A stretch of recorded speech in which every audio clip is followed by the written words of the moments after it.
The housekeeper's triplets spoke to absolutely no one, living shut away in their own world since birth. But everything changes when they see the millionaire boss alone in his office and run to him as if they recognize his pain.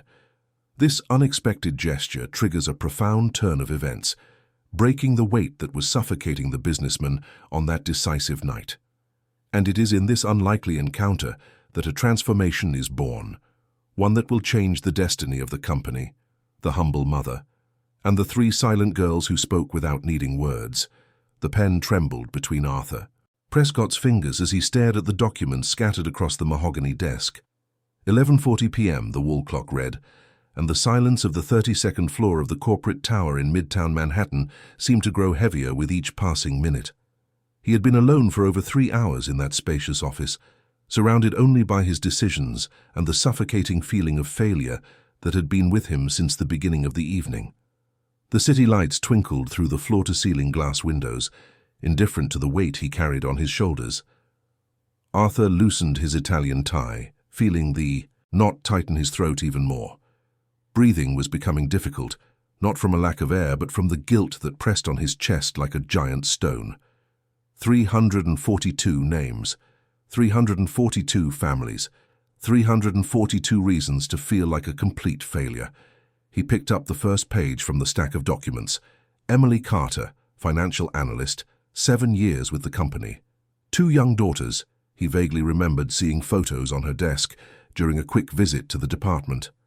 He turned the page. Robert Johnson, logistics manager, 15 years with the company. Married, 3 children, one of them with special needs. Arthur closed his eyes and pushed the papers away, as if the gesture could also push away the responsibility they represented. 2 years. Just 2 years since he had taken over Prescott Industries from his father. 2 years since that painful day in the hospital when he held the weak hand and felt the last words being whispered with difficulty. Take care of the company, son. Take care of the people who work with us. They are our family too. Arthur had promised, had sworn he would honor everything his father had built over 35 years of hard work and dedication, and now here he was, about to destroy it all with a single signature. The investments had seemed safe.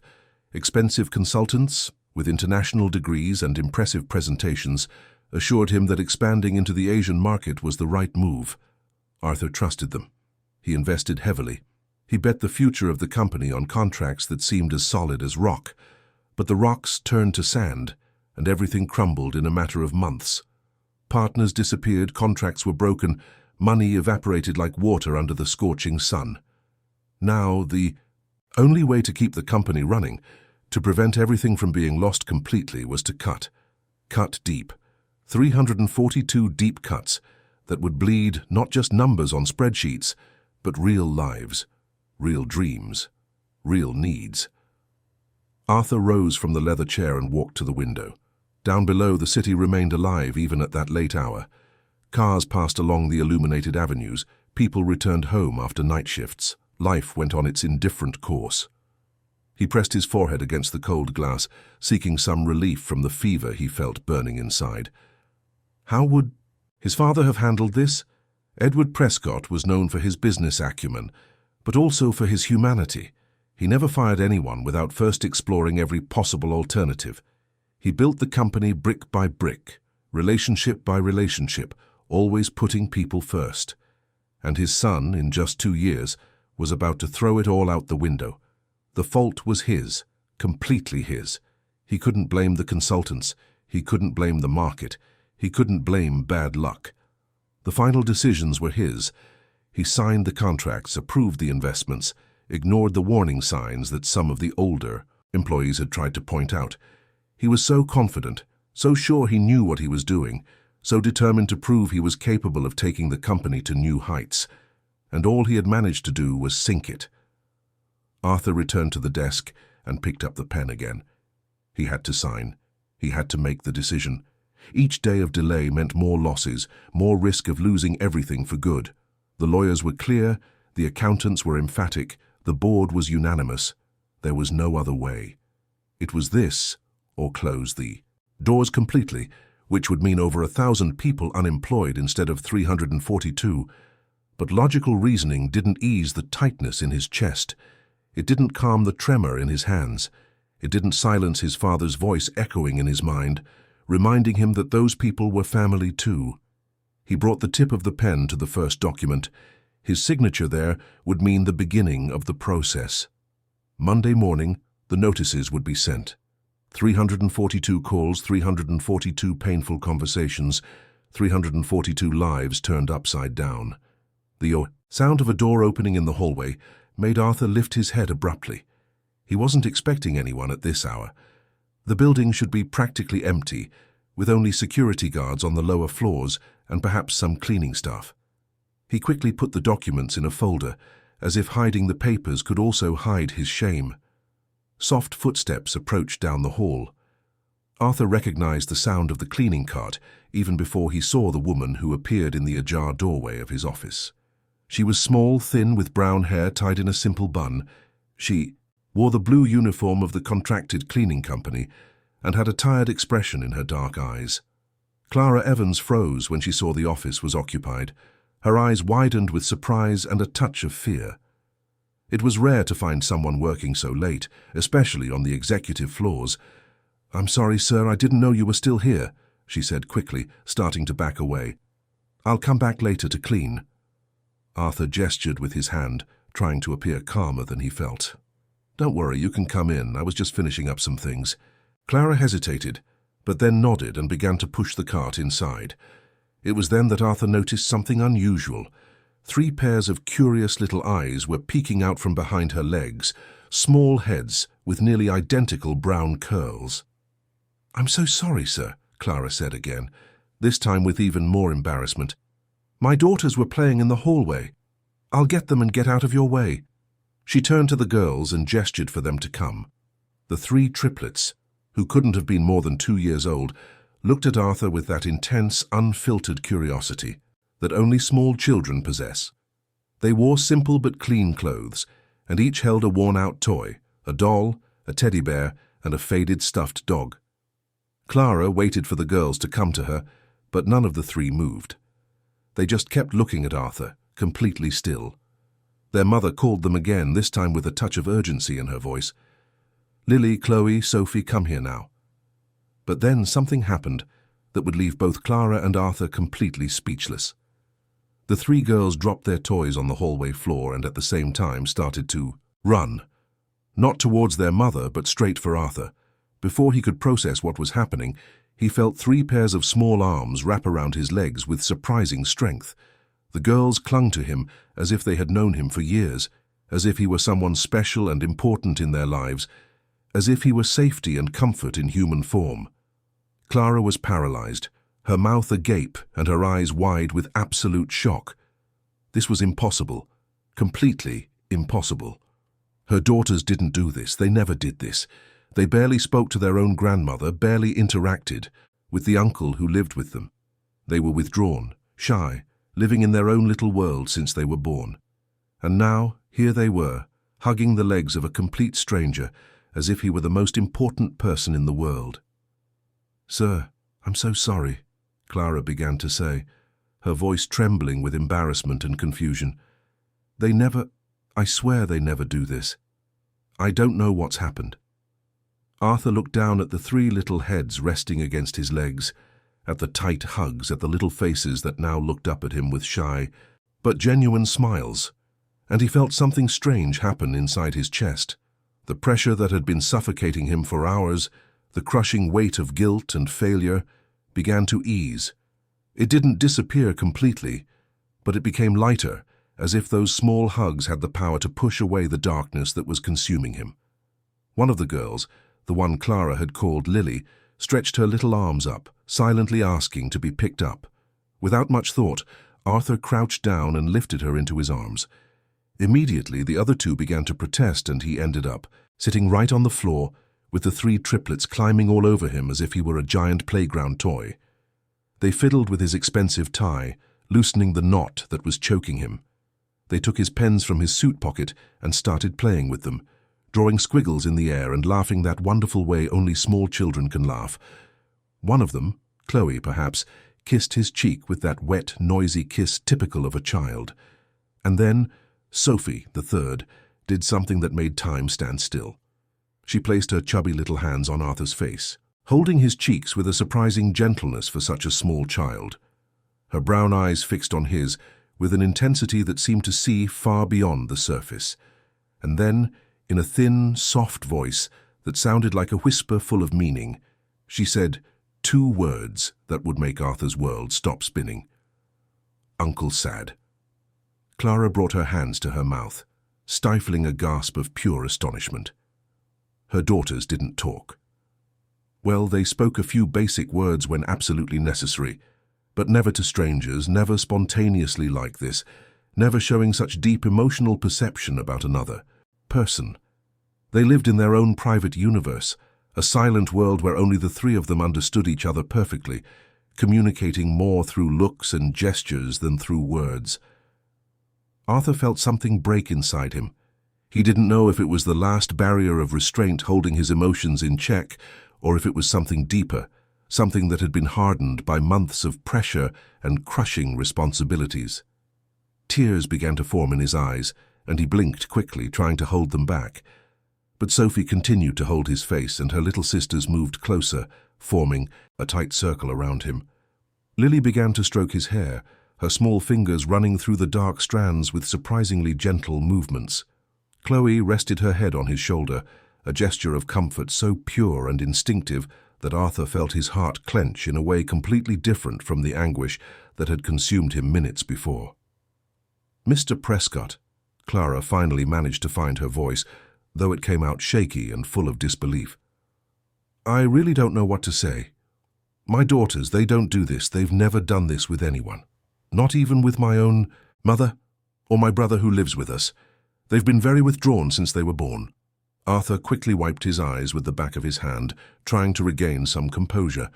He was sitting on the floor of his executive office, his $3,000 suit getting wrinkled, his tie askew, surrounded by 3 little girls who had somehow detected his pain and decided they needed to console him. You don't need to apologize, he said, and his voice came out hoarser than he intended. I was having a very difficult night, and somehow your daughters sensed that.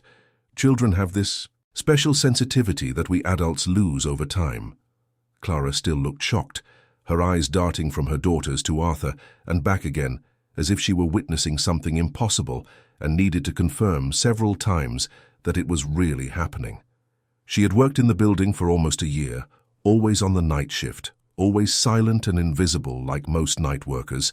She cleaned 3 entire floors, including the executive one, carrying heavy buckets and scrubbing endless floors, while her daughters slept in a makeshift room on the 20th floor. But this was the first time she had directly crossed paths with one of the company's executives. Usually, when she finished her shift at 5 in the morning, everyone had already left, and when she arrived at 7 in the evening to start work, the offices were already empty.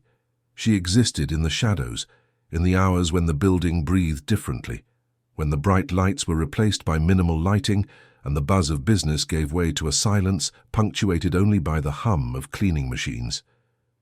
The girls began to explore the office, always keeping Arthur within their line of sight as if he were a newly discovered treasure they couldn't lose. Lily found a picture frame on the desk, a photo of Arthur with his father in happier times, and brought it to show him, pointing and babbling something incomprehensible but clearly enthusiastic. That's my father, Arthur explained softly, taking the frame from her little hands. He's not here anymore, but he was a very special person. Sophie came back to hold his face, this time with an even more serious expression. Uncle Sad, she repeated, and then added something that sounded like Daddy, though it wasn't entirely clear. Clara approached, finally recovering a bit from the initial shock. Mr. Prescott, I need to take them and let you work. We've caused enough trouble.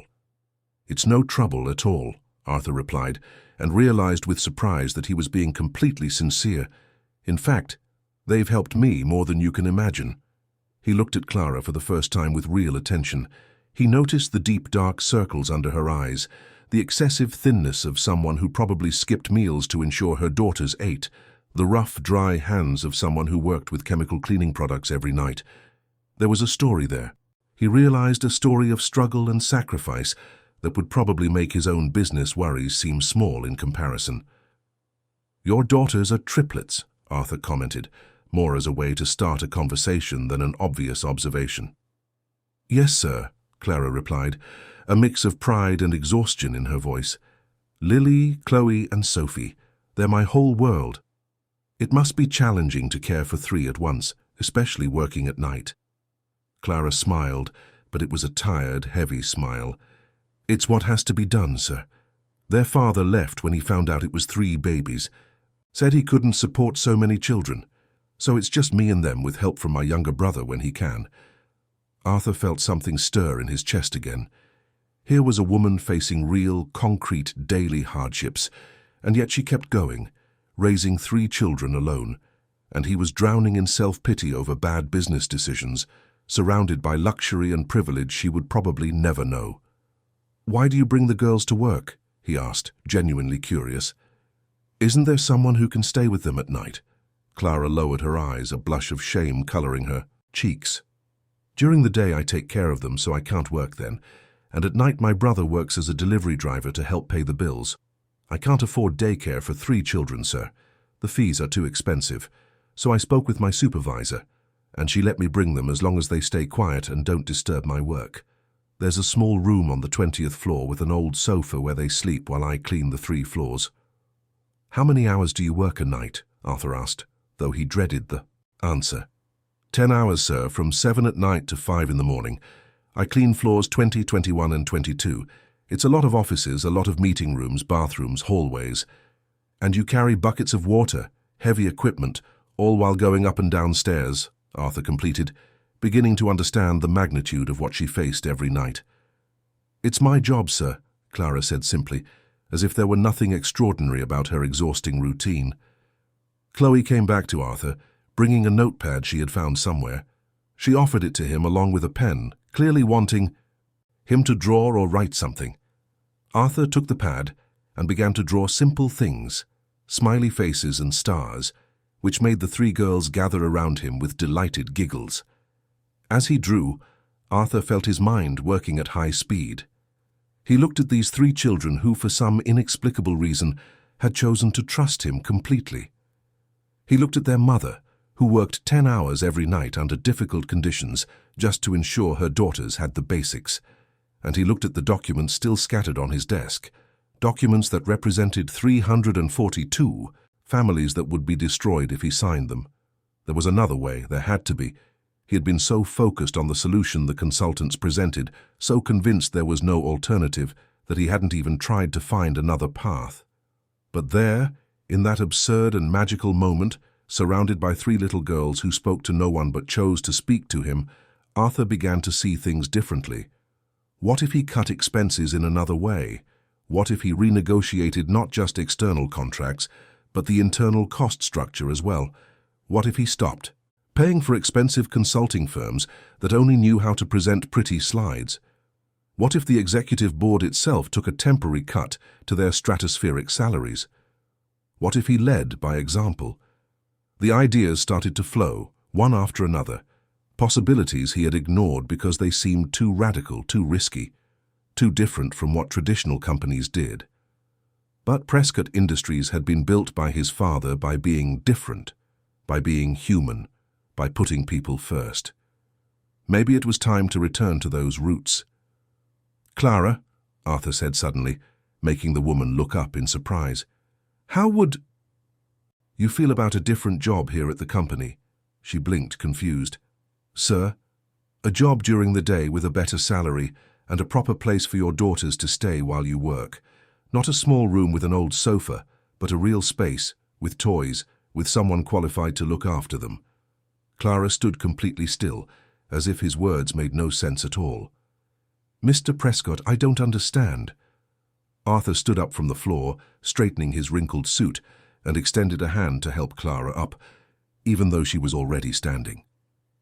The gesture hung in the air for a second before he withdrew his hand, feeling slightly awkward.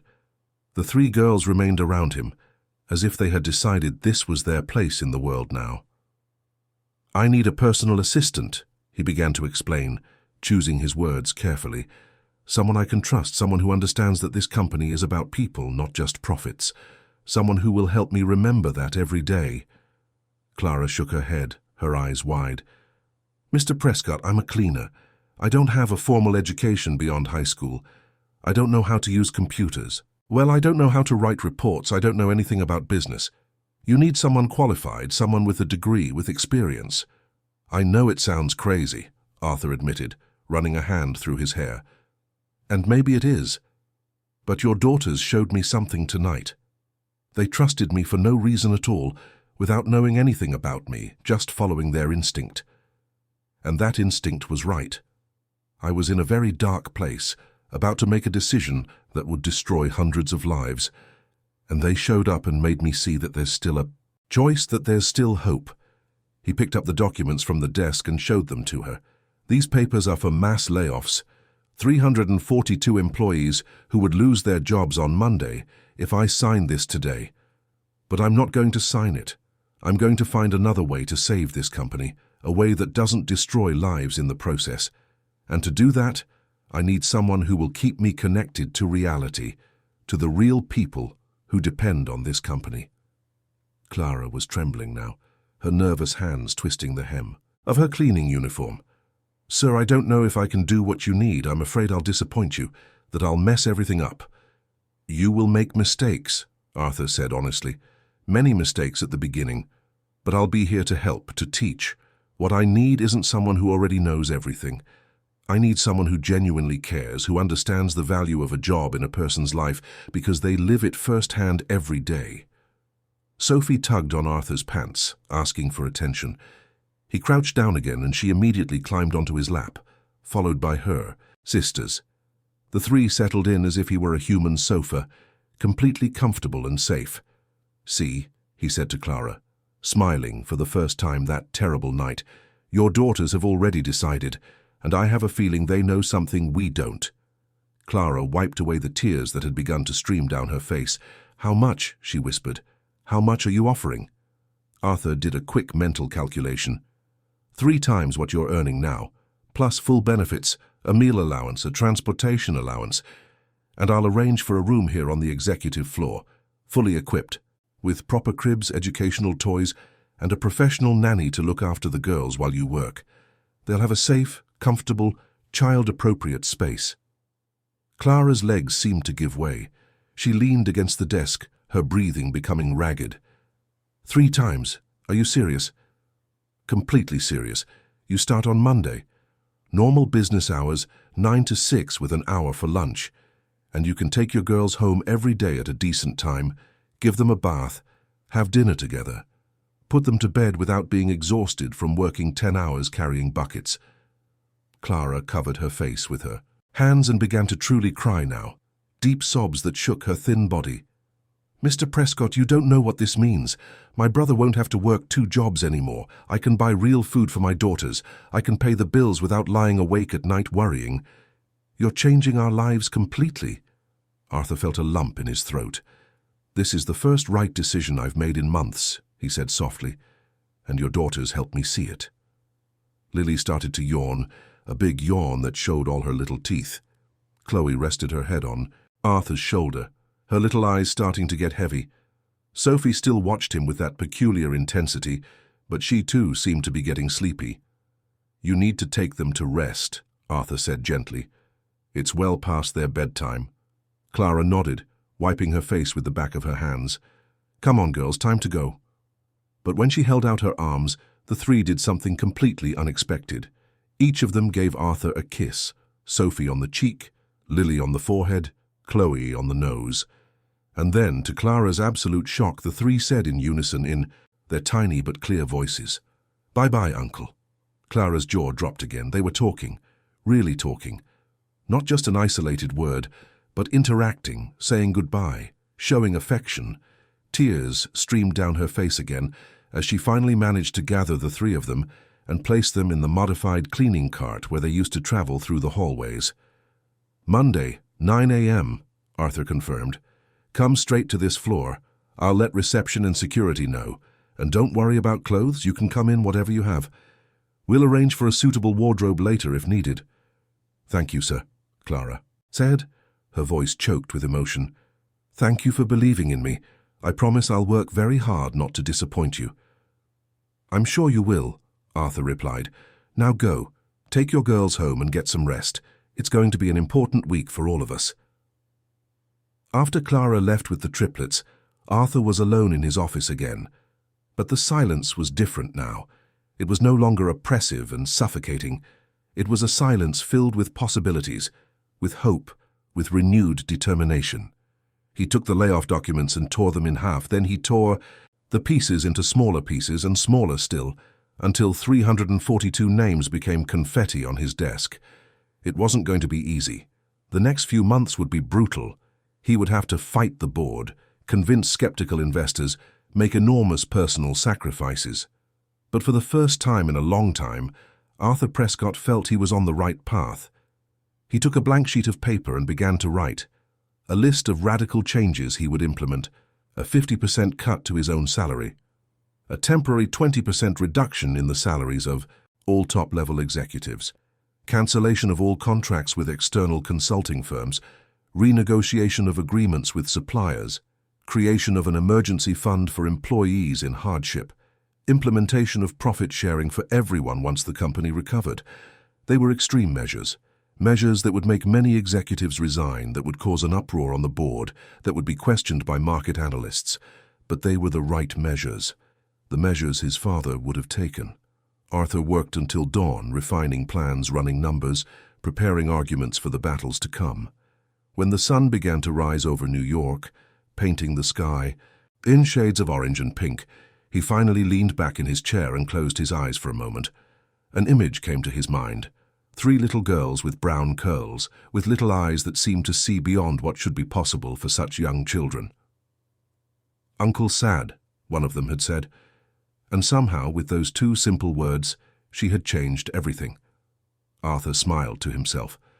Monday would be the first day of a new era for Prescott Industries, and he couldn't wait to begin. On Saturday morning, Arthur woke up early despite having slept only a few hours. He had a lot to do before Monday. He needed to prepare a suitable space for the triplets. He needed to talk to human resources about hiring Clara. He needed to start organizing the difficult meetings he would have with the board and the executives. But first he needed to do something he had been putting off for weeks. He dressed in casual clothes and drove to the cemetery where his father was buried. The day was clear and sunny, contrasting with the weight he still carried when visiting that place. Arthur stood in front of the simple headstone. Edward Prescott had asked for something discreet without ostentation, just his name and the dates. "Here lies a man who tried to make a difference," he had once joked when they discussed the matter. Arthur had found it too morbid at the time, but now he understood the sentiment. "Dad," he began, his voice coming out more choked than he intended. "I messed everything up. I trusted the wrong people, made terrible investments, nearly destroyed everything you built. I was about to fire more than 300 people just to save what was left of the company." The wind blew softly through the trees, carrying the scent of fresh flowers from other graves. Arthur continued. "But then something happened that I'll never forget. A cleaning lady with her 3 triplet daughters came into my office at the darkest moment of my life. And those little girls who never spoke to anyone, who lived shut away in their own world, came up to me and hugged me as if I were the most important person in the universe. One of them looked at me and said I was sad. And I was, Dad. I was shattered inside, but that I was shattered. Moment showed me there was still a choice, that there was still another way." Arthur wiped his eyes with the back of his hand, smiling despite the tears. "So I offered their mother a job. She's going to be my personal assistant. I know it sounds crazy, but I feel it's the right decision. And I'm going to fight, Dad. I'm going to fight to save the company the way you would have, without destroying lives in the process. I don't know if I'll succeed, but I'm going to try with all my strength." He stood there for a few more minutes, just feeling his father's presence in some way, imagining what he would say. He would probably laugh at the absurd situation and then pat him on the back and tell him to follow his heart. Edward Prescott had always been like that, practical but humane, firm but compassionate. When Arthur returned home, he already had a full list of tasks for the weekend.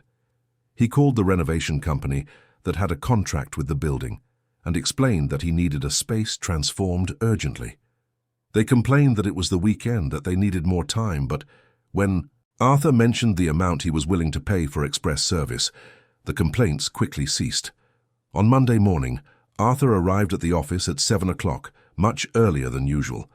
He wanted to make sure everything was perfect. The room next to his office had been completely transformed over the weekend. The grey walls were painted a soft, cheerful yellow. 3 new cribs were positioned in a corner, each with colourful mobiles hanging above.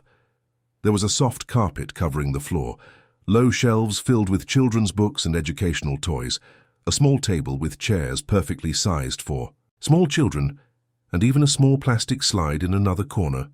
Arthur had personally chosen every item on Saturday, spending hours in a children's store with the help of a patient saleswoman who probably found it strange for a businessman to be buying things for triplets all by himself.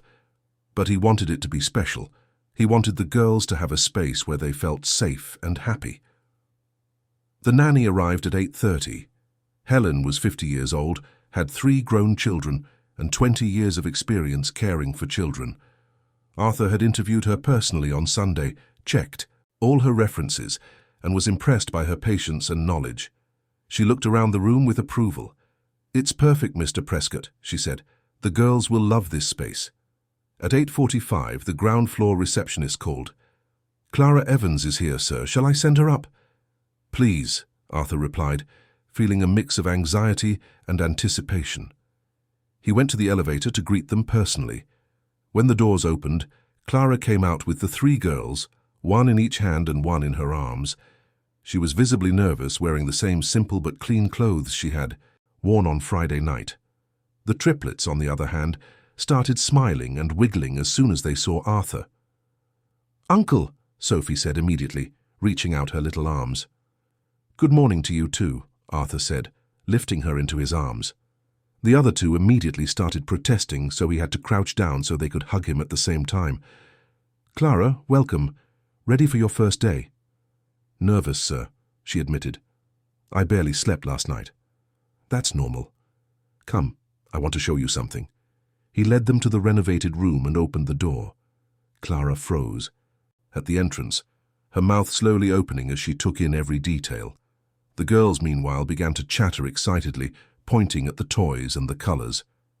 "Mr. Prescott," Clara whispered, bringing a hand to her chest, "is all this for my daughters?" "It's their space," Arthur confirmed. "Helen will look after them while you work. She has a lot of experience and all the necessary qualifications. The girls will be safe, comfortable, and well cared for." Clara started crying right there, tears streaming freely down her face. "Thank you," was all she could say. "Thank you, thank you, thank you." The girls immediately went to explore the new space, with Helen following them attentively. Arthur led Clara to his office and sat her in a comfortable chair. "I know you're nervous," he said gently, "but we'll start slow. Today I'll just show you how things work, explain my basic needs, and you'll accompany me to a few meetings just to observe. I don't expect you to know everything immediately." Clara nodded, wiping her eyes. "I'll try my very best, sir. I promise." The first few days were exactly as Arthur expected, difficult but not impossible. Clara made mistakes, many of them. She sent emails to the wrong people, mixed up meeting times, spilled coffee on her first attempt to serve visitors, didn't know how to use half the functions on the computer. But she was a fast learner and never made the same mistake twice. What Arthur hadn't fully anticipated was the reaction of the other employees. On the first day, when he introduced Clara in a manager's meeting as his new personal assistant, the silence was awkward. Some exchanged confused glances, others visibly frowned. One of the managers, Laura Jennings, was particularly cold. "Mr. Prescott," she said with a smile that didn't reach her eyes. "Surely there must be some mistake. Clara works on the night cleaning crew. Perhaps you meant she was promoted to cleaning supervisor." "There is no mistake," Arthur replied firmly. "Clara is my personal assistant from now on. I expect everyone to treat her with the same respect you would any other member of the executive team." But his words didn't stop the comments. Arthur knew there was gossip because he saw the looks, heard the conversations that stopped abruptly when he walked down the hallways. Clara tried to ignore it, but he saw the hurt in her eyes when someone was particularly cruel. On the first Friday, Arthur witnessed an incident that made his blood boil. He was returning from the restroom when he heard voices in the hallway near the break room. He recognized Laura's voice and those of two other managers. "It's obvious what's happening," Laura was saying. "A pretty woman, even if she's simple, 3 little daughters to evoke pity. She's using the children to manipulate him." "I agree," another voice replied. "And he's letting her because he's vulnerable after the company's problems. Soon she'll be living in his mansion." "Did you see how she messes everything up?" the third voice added. "Yesterday she mixed up his entire schedule, but he doesn't care, just smiles and says it's okay. If it were any of us, we'd be fired." Arthur felt anger rise like hot lava. He walked into the break room with firm steps, making the 3 women turn abruptly, their faces turning pale as they realized he had heard everything. "You have something to say about my assistant," he said in a cold, controlled voice. "Then say it to my face, not behind my back like cowards." "Mr. Prescott," Laura began, trying to regain her composure. "We were just talking. You were spreading cruel and unfounded gossip about an employee who works hard every day," Arthur cut her off. "Clara is here because I chose to bring her here. My reasons are my own, and I don't owe anyone an explanation. She makes mistakes because she's learning, just as we all made mistakes when we started in new positions. The difference is she has the humility to admit when she doesn't know something, and a genuine desire to learn." He looked at each of them with an intensity that made all 3 lower their eyes. "If I hear one more disrespectful comment about Clara or any other employee, there will be serious consequences. Is that clear?" "Yes, sir," the 3 murmured in unison. "Good. Now get back to work and find something more productive to do than gossip." Arthur left the break room shaking with anger. How dare they judge Clara like that? How dare they insinuate such cruel things without knowing anything about her struggle, about her story? He decided he needed to take more drastic action. The following Monday, Arthur called a general meeting with all employees on the executive floor. It was a rare event, usually reserved for important announcements. Everyone crowded into the main conference room, murmuring speculations about what would be discussed. Arthur entered with Clara by his side, and he noticed the curious, some judgmental looks directed at her. He got straight to the point. "Many of you are curious about recent changes to our team," Arthur began, his firm voice echoing through the room. "So I'm going to be completely transparent. Clara Evans was a night shift cleaner. She is now my personal assistant. Some of you have questioned this decision behind my back, so I'm going to explain exactly why I made it." The silence in the room was absolute. Clara stood beside him, visibly uncomfortable with all the attention, but holding her head high, with a dignity that Arthur deeply admired. "Clara works 10 hours a night, carrying buckets, scrubbing floors, cleaning bathrooms," Arthur continued. "She does this while single-handedly raising 3 two-year-old triplet daughters because their father abandoned the family when he found out it was 3 babies. She brings her girls to work because she can't afford daycare for 3 children and can't leave them home alone.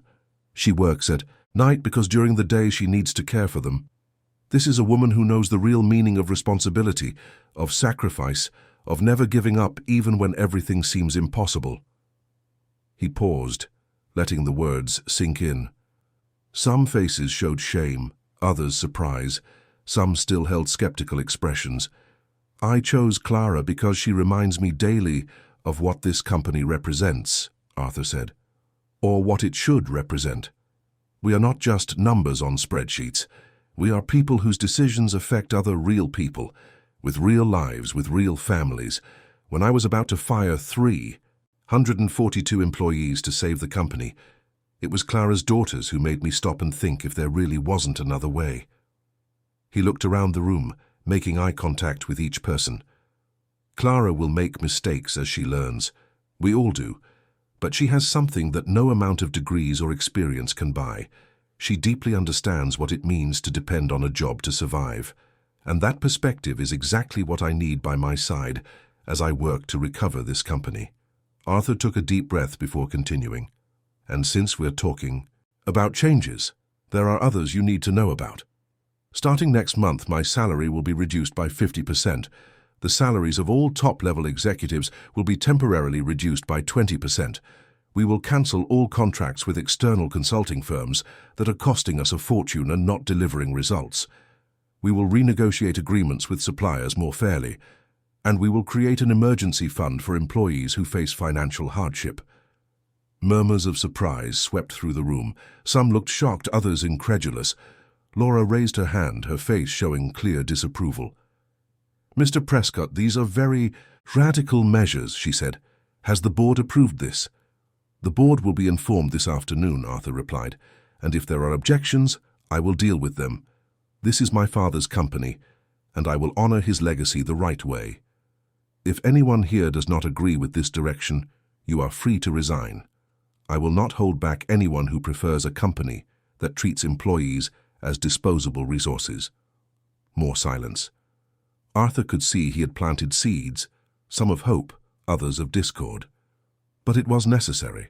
The changes wouldn't be easy or popular, especially among those who benefited from the status quo.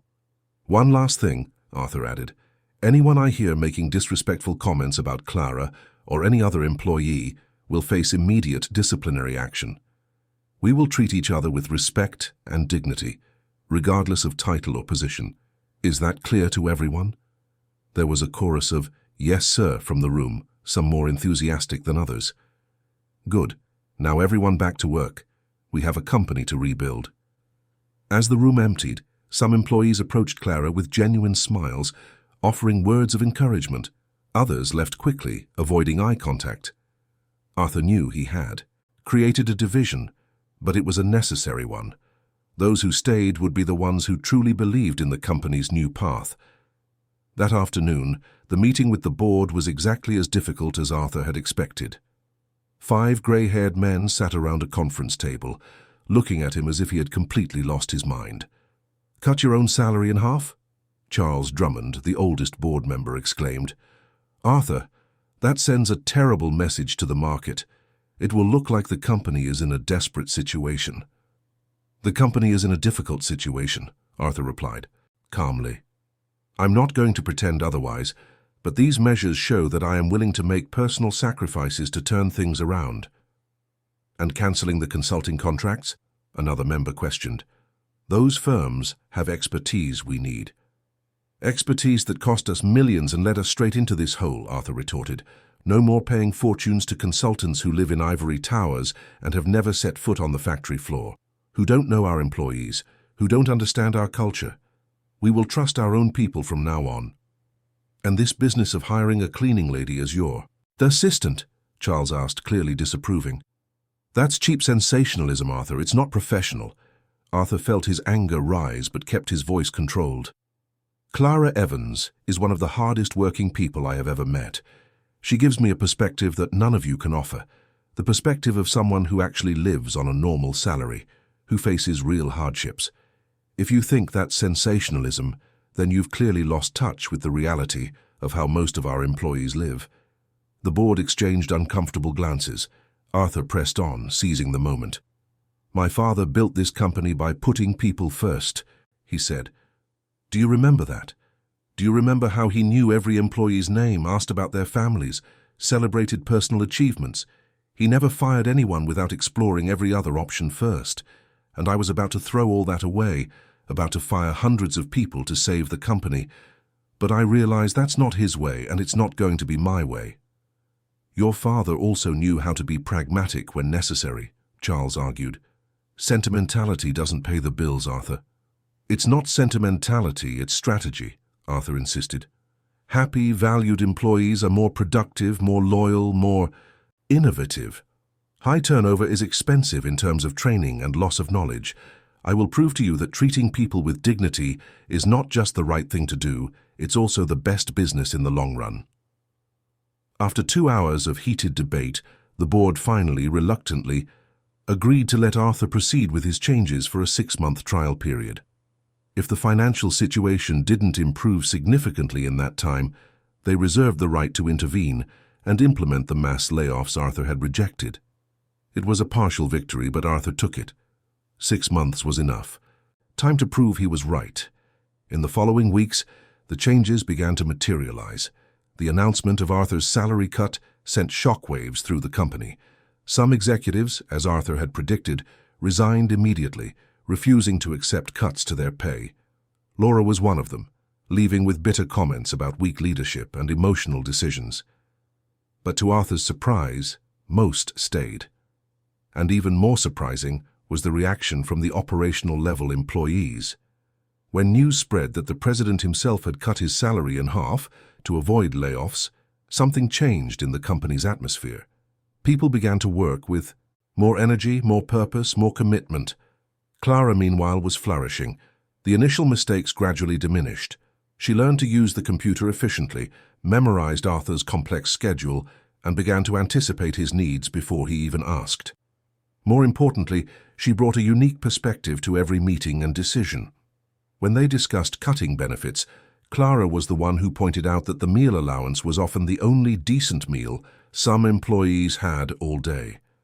When they considered reducing the transportation subsidy, she explained that it could mean employees arriving late because they would have to take longer, cheaper routes.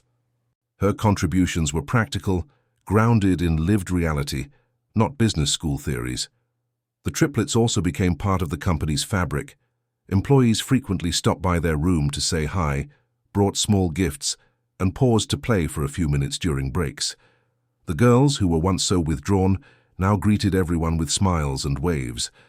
Arthur found that starting his day by playing with the triplets had become his sacred ritual. No matter how important the morning's scheduled meeting was, he always set aside 15 minutes upon arrival to sit on the floor of the colorful room and play with Lily, Chloe, and Sophie. They waited for him eagerly every day, running to hug him as soon as he appeared at the door. "Uncle," Lily would always say, pulling him by the hand, "play blocks." "No, draw," Chloe would insist, bringing crayons and paper. "Story," Sophie would request, climbing onto his lap with a children's book. Arthur tried to do a little of each, rotating to keep them all happy. Those 15 minutes became the most important of his day, the time when he reconnected with what truly mattered, before diving into the complicated world of business decisions and financial pressures. Clara watched with a gratitude and emotion that never waned. Seeing her daughter so happy, so safe, so loved, was something she had never imagined possible. And seeing the powerful man who could be anywhere in the world choose to spend time on the floor playing with 3 small children made her believe there was still genuine goodness in the world.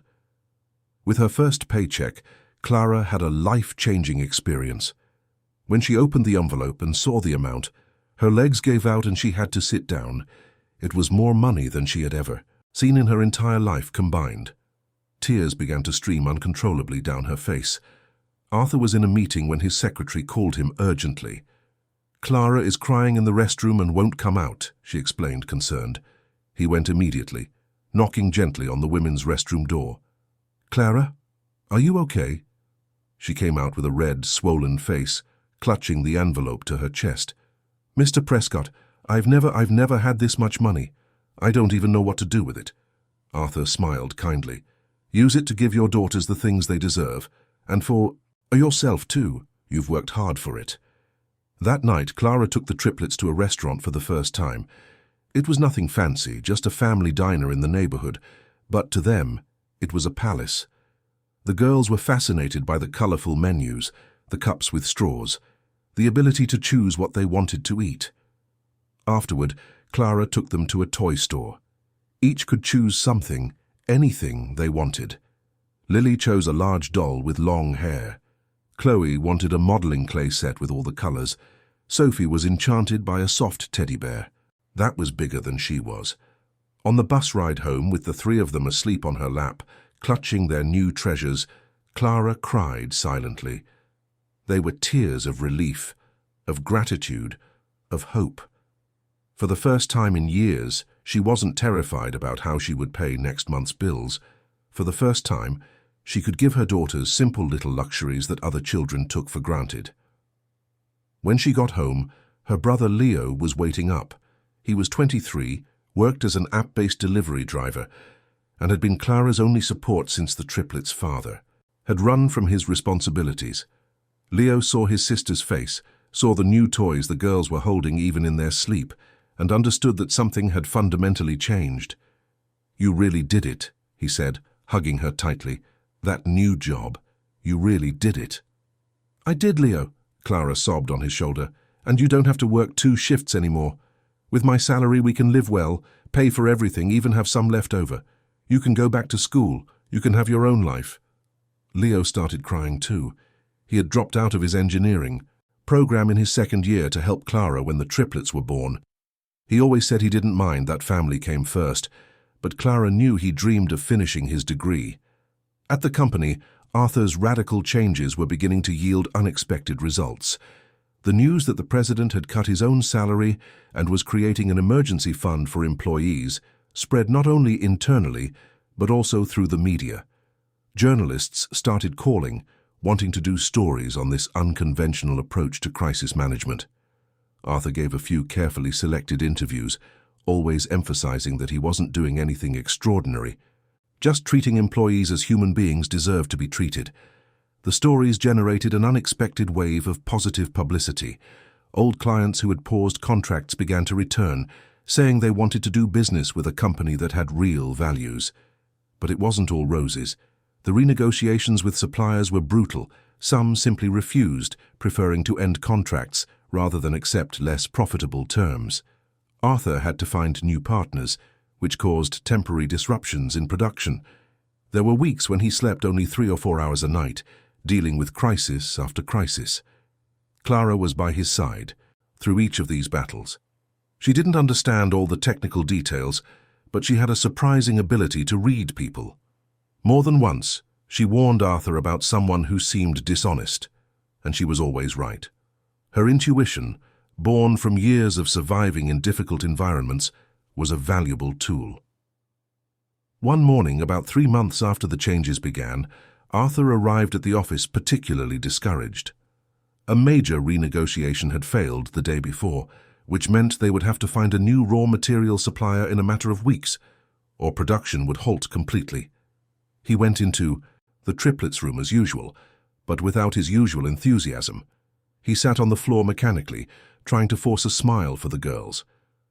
Sophie immediately noticed something was wrong. She approached, held Arthur's face with her little hands as she had on that first night, and looked deep into his eyes. "Uncle's sad again," she said, her small voice full of concern. "I'm tired, little one," Arthur admitted. "Sometimes it's very hard to do the right thing." The 3 girls huddled around him, hugging him with all the strength of their small bodies. It wasn't much in physical terms, but emotionally it was everything. Arthur felt the tension begin to dissolve, the feeling of being alone in his battles lessening slightly. Clara appeared at the door at that moment. She saw the man who had given her a new life sitting on the floor, surrounded by her daughters, with an expression of exhaustion and defeat. Something moved within her, a courage she didn't know she possessed. "Mr. Prescott," she said, using his first name in a more intimate way for the first time. "May I speak with you?" They went to his office. Clara closed the door, something she rarely did, and stood in front of his desk, her hands trembling slightly but her posture firm. "You're carrying everything alone," she began. "All the decisions, all the pressure, all the responsibility. But it doesn't have to be this way. There are people here who believe in what you're doing, who want to help, who trust your leadership." "I know, Clara," Arthur sighed. "But in the end, I'm the one who has to make the final decisions, accept the consequences." "Yes, but you don't have to reach those decisions alone," she insisted. "When I was a cleaner, you know, what I did when an entire floor seemed impossible to clean in one night. I asked for help. There were other people on the shift, and we helped each other. No one can do everything alone, no matter how strong they are." Arthur looked at her with surprise and respect. Clara had grown so much in such a short time.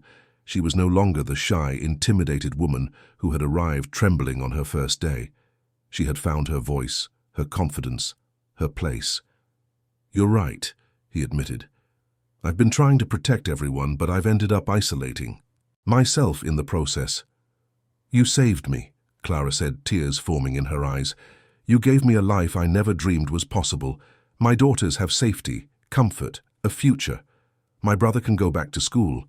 I sleep at night without panicking about bills. You did that. And now it's my turn to be here for you, not just as an assistant, but as someone who truly cares." Arthur felt his throat tighten. "Thank you, Clara. That means more than you can imagine." "And there's something else," she continued, wiping her eyes. "You need to take better care of yourself. You're losing weight, you have deep dark circles, you look exhausted. Your daughters need a healthy uncle, not an uncle who's going to get sick from all the stress." "My daughters?" Arthur asked, smiling despite the tears in his own eyes. "Yes," Clara said firmly, "my daughters. Because you're family now, whether you like it or not. Those girls love you. I am grateful to you. And family takes care of each other." In that moment, something fundamentally changed in their relationship. It was no longer just employer and employee. It was something deeper, more real. It was mutual trust, genuine support, a human connection that transcended professional roles. Arthur began to delegate more, to trust his team more deeply. Clara became not just his assistant, but his most trusted advisor. She had a way of cutting through complications and getting to the heart of issues that he had lost amid so much overthinking. The weeks turned into months, and Prescott Industries began to show subtle but real signs of recovery.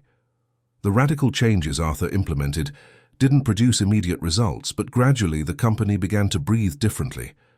Employees worked with more commitment, turnover dropped drastically, and innovative ideas began to emerge from unexpected places. A factory floor worker suggested a modification to the production process that would save 15% in time and materials. An administrative assistant proposed a reorganization of the ordering system that reduced errors by 40%. These ideas had always existed in the minds of the employees, but never before had there been an environment where they felt safe and valued enough to share them. Arthur implemented open monthly meetings, where any employee could present suggestions directly to the leadership. Clara coordinated these meetings and always made sure every voice was heard, every idea was considered seriously. She had a special ability to make nervous people feel comfortable, probably because she herself intimately knew the fear of speaking in intimidating environments. The triplets turned 3 during this period. Arthur organized a party at the office to which the entire company was invited. He transformed the main conference room into a children's paradise with balloons, colorful decorations, and a huge 3-tiered cake decorated with the girls' faces made of frosting. It was the first real birthday party Lily, Chloe, and Sophie had ever had. Clara cried throughout the entire celebration, unable to believe her daughters were having something so special. Employees from all levels came, brought gifts, played with the girls, and celebrated as if they were everyone's nieces. "Uncle," Sophie said to Arthur as he helped her blow out the candles, "I love you so much." These were words she now said frequently, but they never lost their impact. Arthur felt tears prick his eyes. "I love you too, little one, and your sisters too." Lily tugged on his sleeve. "Is Uncle our daddy now?" The question caught Arthur completely off guard. He looked at Clara, who was also clearly surprised and emotional.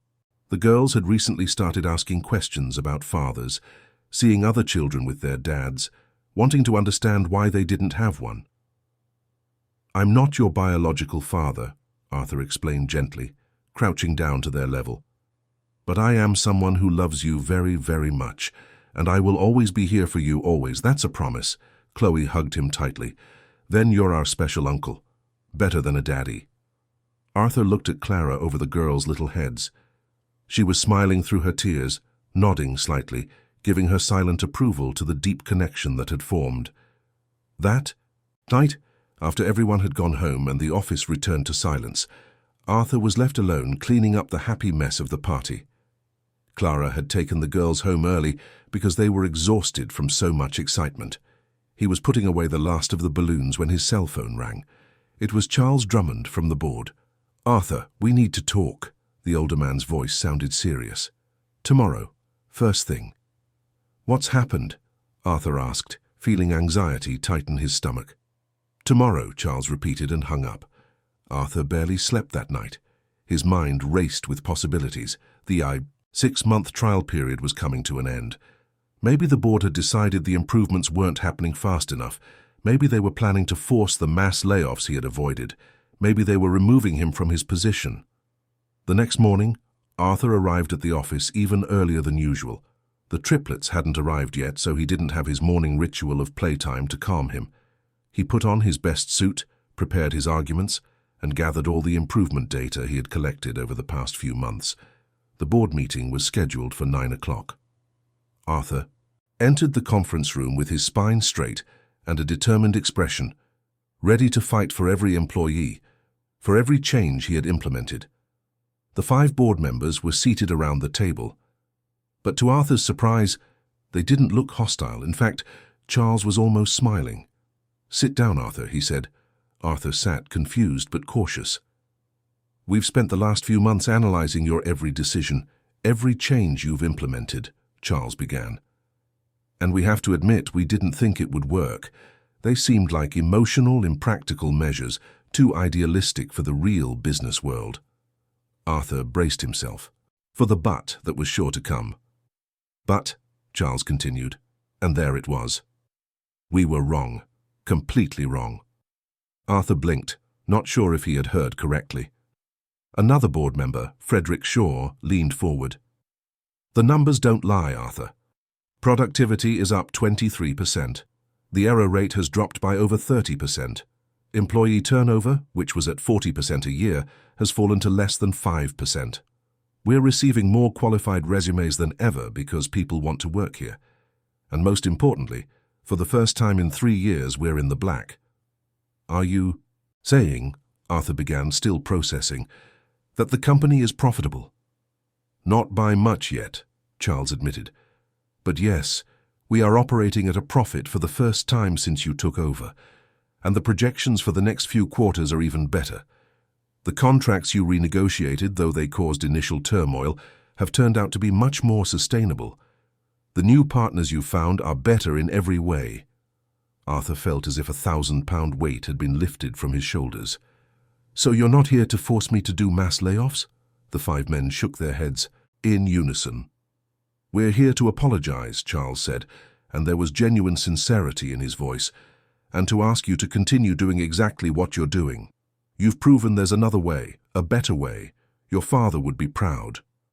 Those last words hit Arthur like a punch to the chest. He had to fight not to cry right there in front of the board. "Thank you," was all he could manage to say. The news spread through the company like wildfire. Prescott Industries was profitable again. The sacrifices had been worth it. The changes had worked, and most importantly, no one had been fired. No family had been destroyed in the process. Arthur kept his promise of profit sharing. It wasn't much yet. The quarter's profit had been modest, but every employee received a proportional bonus. For some, especially those in lower positions like Clara used to be in, that extra money meant being able to buy new clothes for their children, being able to take a small weekend trip, being able to breathe a little easier. Clara received her bonus and immediately planned something special. She took the triplets and Leo to an amusement park over the weekend. It was the first time any of them had been to such a place. The girls were mesmerized by the lights, the sounds, the colors, the rides. Arthur had offered to go with them, but Clara gently declined. "This is something I want to do with my family," she explained. "But we'll take lots of pictures to show you later." He understood. Clara needed these moments alone with her daughters and brother, needed to prove to herself that she could provide happiness for her family without being completely dependent on him. It was about dignity, about independence maintained even within a relationship of deep gratitude. At the office, the dynamic had completely changed. The previously tense and competitive environment had transformed into something more collaborative and humane. Employees greeted each other in the hallways, asked about each other's families, and celebrated collective successes instead of just individual ones. Arthur instituted a program where any employee facing unexpected financial hardship could request help from the emergency fund he had created. An employee whose mother fell ill and needed expensive treatment received support. A worker whose apartment was flooded received assistance. An administrative assistant whose son needed emergency surgery didn't have to worry about the costs. Each time the fund was used, Arthur saw the real impact of his decisions. They weren't just numbers on spreadsheets. They were real people with real problems who now had an employer who genuinely cared. Clara grew in ways she never imagined possible. The shy, frightened woman who arrived trembling on the first day had transformed into a confident and respected professional. Employees came to her for advice. Managers consulted her on how to improve their team's morale. And even board members began to recognize the value of her unique perspectives. She began to dress more appropriately for her new role, not because Arthur demanded it, but because she wanted to. She wore simple but elegant clothes, kept her hair styled in different ways, and carried herself with a dignity that came from within. But she never forgot where she came from. She always greeted the cleaning staff by name, always stopped to chat with security guards and receptionists, always treated everyone with the same respect, regardless of their position. Leo returned to his engineering program. With Clara's salary comfortably covering all the family's expenses, he was able to quit his second job as a delivery driver and focus on his studies. He was in his third year now, getting excellent grades, working hard to make up for lost time. One afternoon, he showed up at the office to pick up Clara for lunch. Arthur was in the triplets room, as always, playing with the girls before an important meeting. Leo watched from the ajar doorway, seeing how the powerful businessman was sitting on the floor, with Sophie on his lap, Lily clumsily braiding his hair, and Chloe showing him a drawing she had made. Clara appeared beside her brother. "He's special, isn't he?" she said softly. "Very special," Leo agreed. "Clara, you realize you've become a family, right? You, him, the girls. It's not conventional, but it's real." Clara nodded, tears forming in her eyes. "I know. And I'm so afraid something will destroy it. It feels too good to be true, you know? I keep waiting to wake up and find out it was all a dream." "It's not a dream," Leo hugged her from the side. "It's what you've built together, and it will last because it's based on genuine respect and love, not on obligation or convenience." That night, after everyone had gone home, Arthur and Clara stayed late, working on an important report that needed to be finished. It was almost midnight when they were done. The triplets were asleep in their cribs. Helen had already gone home after making sure the girls were comfortable. Arthur made coffee for both of them, and they sat on the sofa in his office, enjoying the silence and the feeling of a job well done. "Clara," Arthur said after a long, comfortable silence, "can I ask you something personal?" "Of course, Mr. Prescott." He had asked her several times to just call him Arthur, but she insisted on Mr., saying it was a form of respect she wanted to maintain. He had given up arguing. "Do you still think about the girl's father? Do you still feel angry with him?" Clara was quiet for a moment, considering the question. "I used to," she admitted. "A lot of anger. He abandoned us when we needed him most. But now I realize it was the best thing that could have happened. If he had stayed, I would have continued to depend on him, continued to be stuck in that difficult life. I never would have gotten this job, never would have met you, never would have seen my daughters so happy and safe. So no, I don't feel anger anymore. I feel a strange gratitude for how things turned out." "Do your daughters ask about him?" "Sometimes. I explain that their father couldn't stay, but that we have people who love us very much. They seem to accept that well.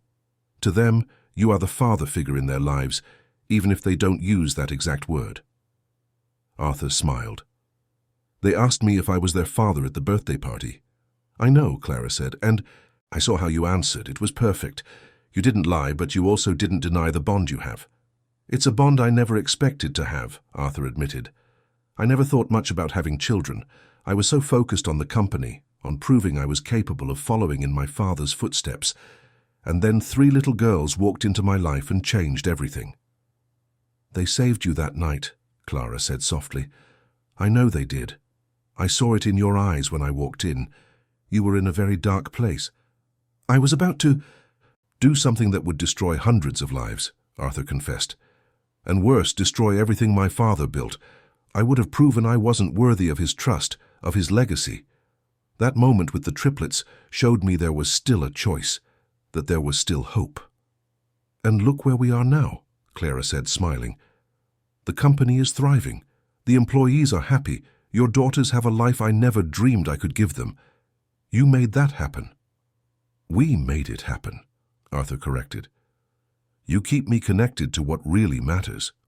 You remind me every day that these decisions affect real people. I couldn't have done it without you. They sat in comfortable silence for a few more minutes before Clara got up to check on the girls one last time before they left. Arthur was alone for a moment, reflecting on how his life had completely changed in less than a year. He was happier now, even with all the pressure and responsibility, than he had been in a very long time. He had purpose. He had real connections. He had people who depended on him not just financially but emotionally. His phone buzzed with a message. It was from Charles Drummond.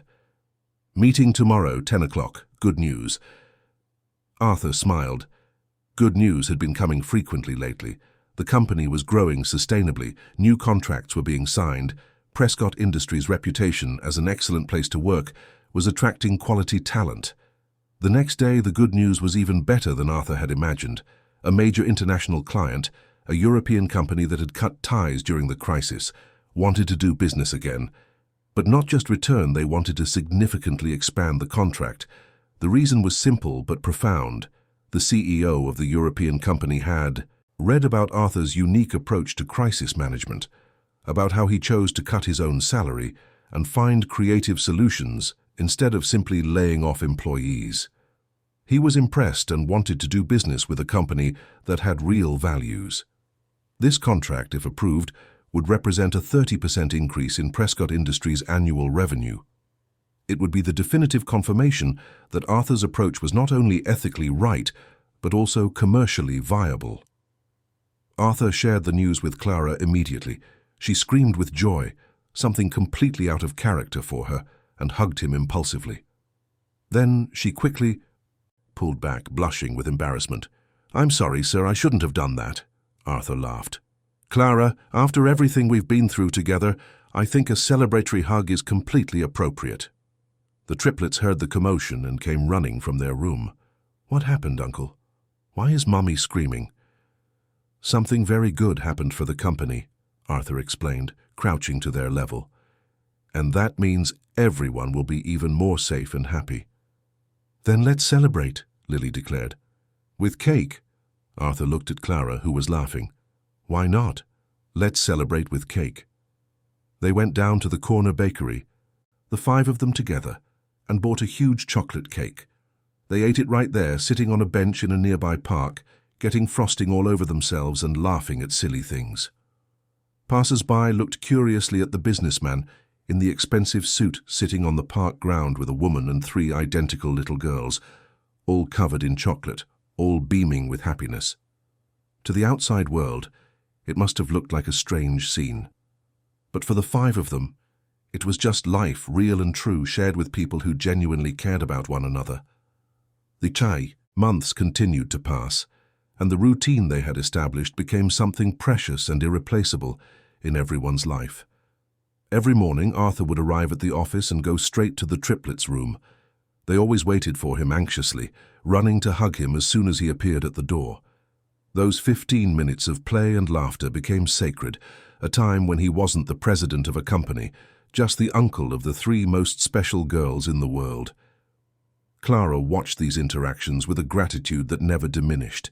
Seeing her daughters so loved, so safe, so happy was a gift she was thankful for every day. And seeing the man who could be anywhere in the world, doing anything, choose to spend time on the floor playing with building blocks and reading children's books, made her believe that genuine goodness still existed. Sophie, who had always been the most perceptive of the three, began to show an especially deep connection with Arthur. She seemed to sense when he was worried or tired, even when he tried to hide it. She would appear beside him with a book or a drawing, insisting that he stop everything to pay attention to her. And it worked. No matter how stressed he was, 5 minutes with Sophie and he felt renewed. Lily was the artist of the group. She drew constantly, creating works of art that Arthur kept all in a special folder on his desk.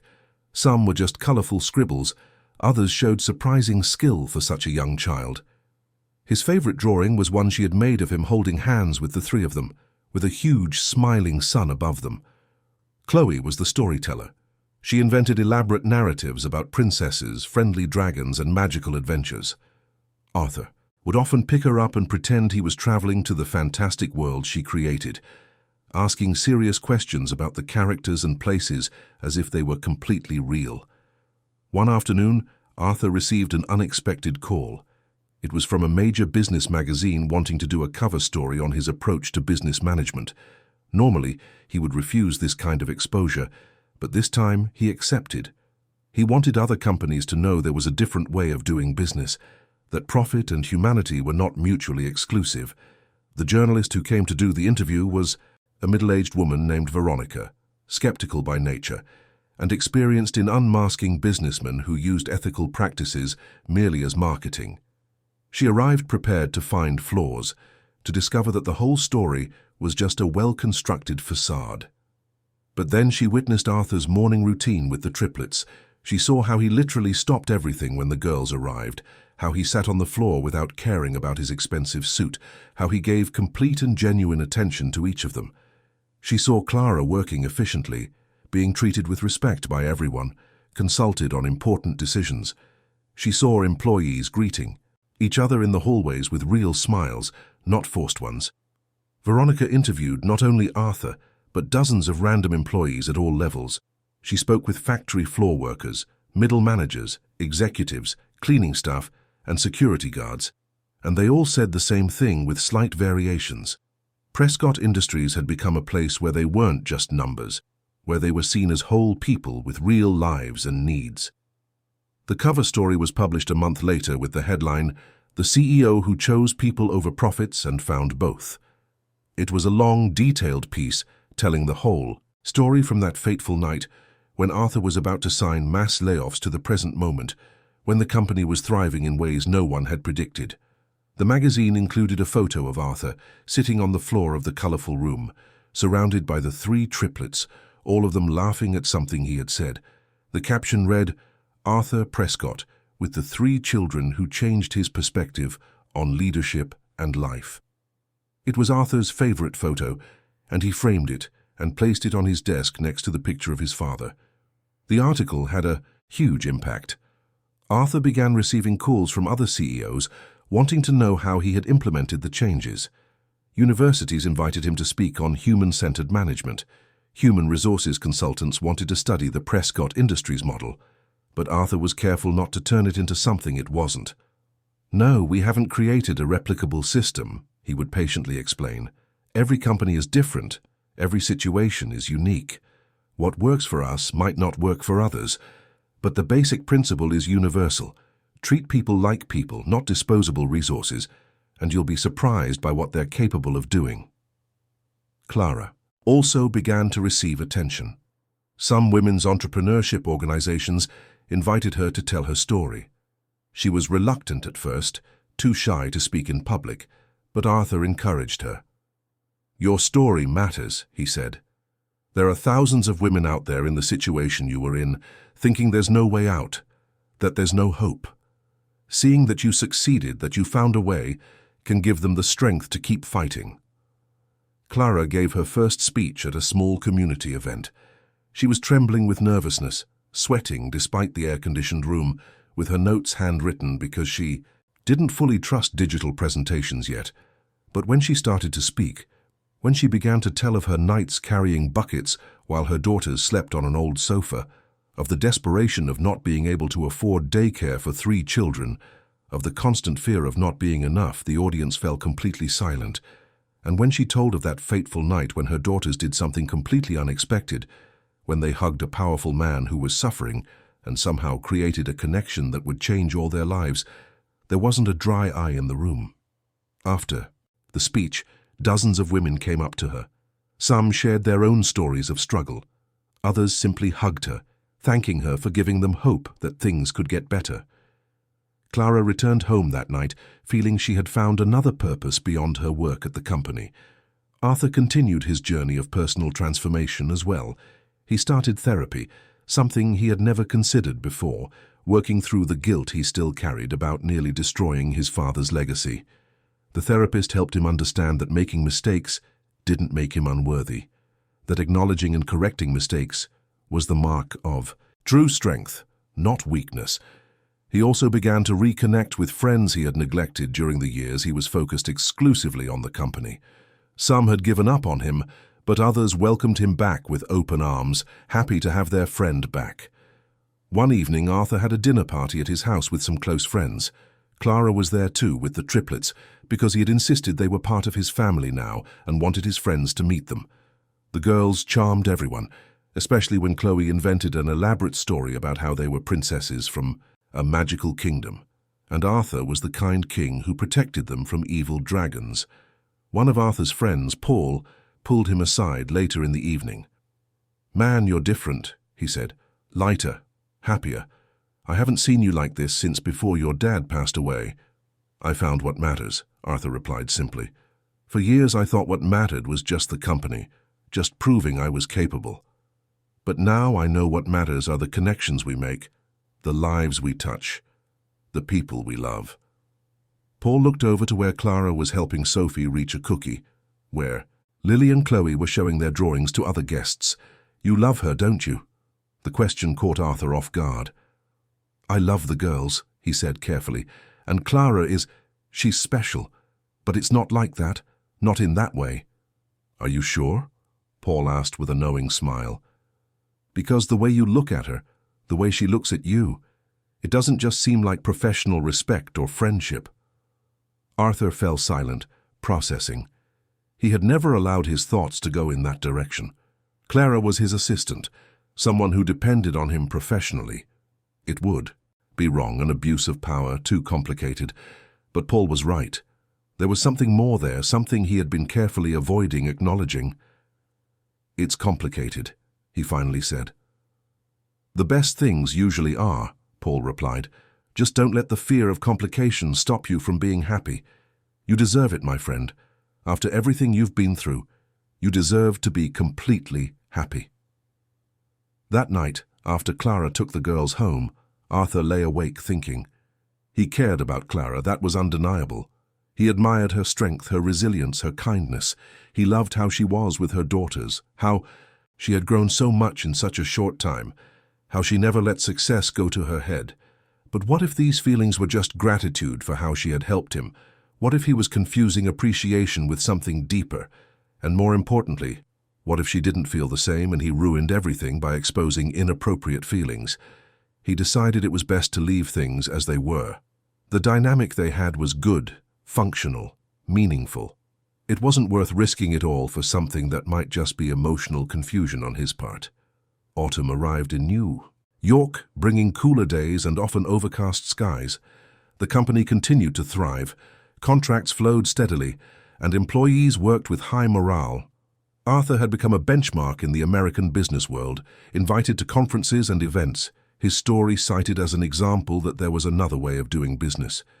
But amidst all this external success, Arthur began to feel a growing restlessness. Something was missing, a void he couldn't quite name.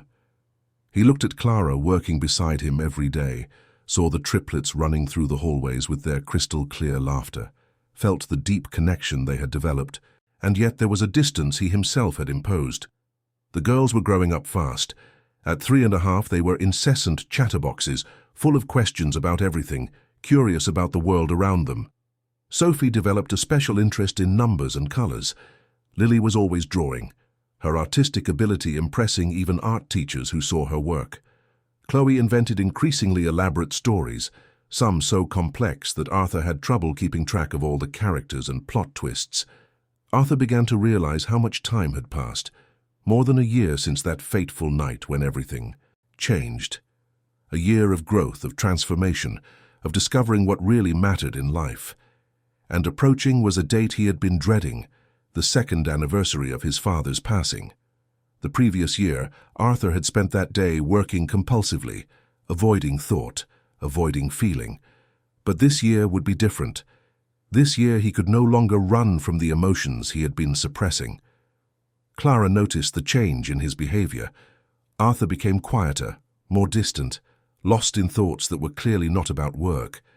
She knew him well enough now to know when something was bothering him, but she didn't know how to approach the subject. Their relationship, though close, still maintained certain formal barriers she wasn't sure she should cross. One afternoon, 2 weeks before the anniversary, Arthur was in his office looking out the window when the triplets appeared. Helen had gone to the restroom and they had taken the opportunity to escape, as they often did, always looking for their uncle. "Uncle," Sophie called, tugging on his pants. "Why are you sad again?" Arthur turned and saw the three of them looking at him with genuine concern on their small faces.